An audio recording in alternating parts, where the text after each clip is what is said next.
मेरे प्यारे दोस्तों, आज हम लोग क्लास 10वीं के संस्कृत का तीसरा पाठ आलस कथा के बारे में चर्चा करने जा रहे हैं। तो आलस कथा से संबंधित जितने भी ऑब्जेक्टिव क्वेश्चन हैं हम लोग इस वीडियो के अंतर्गत देख लेंगे। तो पहला क्वेश्चन है, मैथिल कोकिल के नाम से कौन प्रसिद्ध था? तो मैथिल कोकिल के नाम से विद्यापति प्रसिद्ध थे। कौन? मैथिल कोकिल के नाम से विद्यापति प्रसिद्ध थे।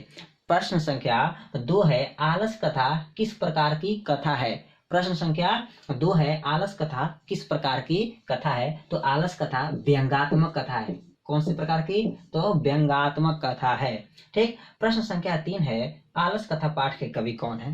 प्रश्न संख्या 3 है, आलस कथा पाठ के कवि कौन है? तो आलस कथा पाठ के कवि है विद्यापति। कौन? विद्यापति। प्रश्न संख्या 4 है, आलस कथा पाठ में किस महत्व का वर्णन किया गया है? प्रश्न संख्या 4 है, आलस कथा पाठ में किस महत्व का वर्णन किया गया है? तो आलस कथा पाठ में मानव गुण के महत्व का वर्णन किया गया है। किसके बारे में? मानव गुण के महत्व का वर्णन किया गया है। प्रश्न संख्या 5 है, आलस कथा पाठ कहाँ से संकलित है? प्रश्न संख्या 5, आलस कथा पाठ कहाँ से संकलित है? तो आलस कथा पाठ पुरुष परीक्षा से संकलित है। कहाँ से? पुरुष परीक्षा से संकलित है। प्रश्न संख्या 5 है, मिथिला का मंत्री कौन था? तो मिथिला का मंत्री वीरेश्वर थे। प्रश्न संख्या 6 है, मिथिला का मंत्री कौन था? तो मिथिला का मंत्री वीरेश्वर थे। कौन? वीरेश्वर। प्रश्न संख्या 7 है, मनुष्य को कौन नष्ट कर देता है? प्रश्न संख्या 7 है, मनुष्य को कौन नष्ट कर देता है? तो मनुष्य को आलस नष्ट कर देता है। ठीक। अगर आदमी आलसी हो जाए तो अपने आप उसका अस्तित्व मिट जाएगा।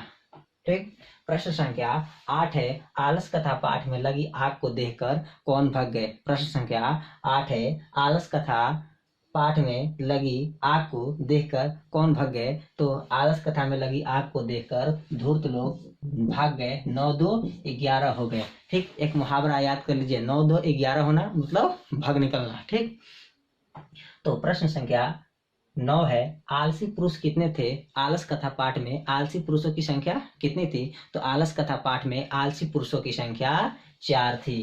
कितने? 4 थी। ठीक।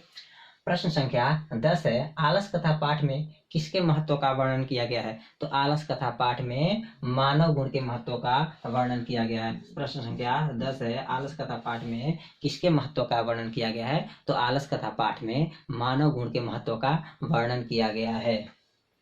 प्रश्न संख्या 11 है, आलस कथा पाठ में आग क्यों लगाई गई थी? प्रश्न संख्या 11 है, आलस कथा पाठ में आग क्यों लगाई गई थी? तो आलस कथा पाठ में जो आलसी लोग थे उनकी परीक्षा के लिए आग लगाई गई थी। आलस कथा पाठ में आग क्यों लगाई गई थी? तो आलस कथा पाठ में आलसियों की परीक्षा के लिए आग लगाई गई थी। वहां पे जांच करना था कि कौन वास्तविक आलसी हैं और कौन धूर्त लोग हैं। ठीक। इसके लिए आग लगाई गई थी। ठीक। प्रश्न संख्या 12 है, कौन भूख लगने पर भी कुछ नहीं कर सकता? तो आलसी लोग भूख लगने पर भी कुछ नहीं कर सकते हैं।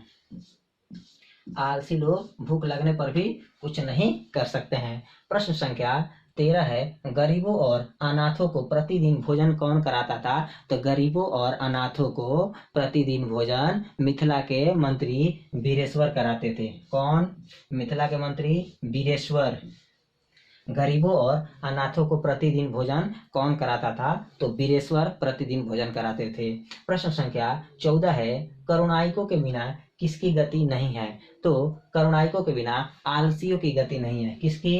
करुणाइकों के बिना आलसियों की गति नहीं है। जितने भी प्रश्न हैं आप लोग नोटबुक पे नोट कर लीजिए।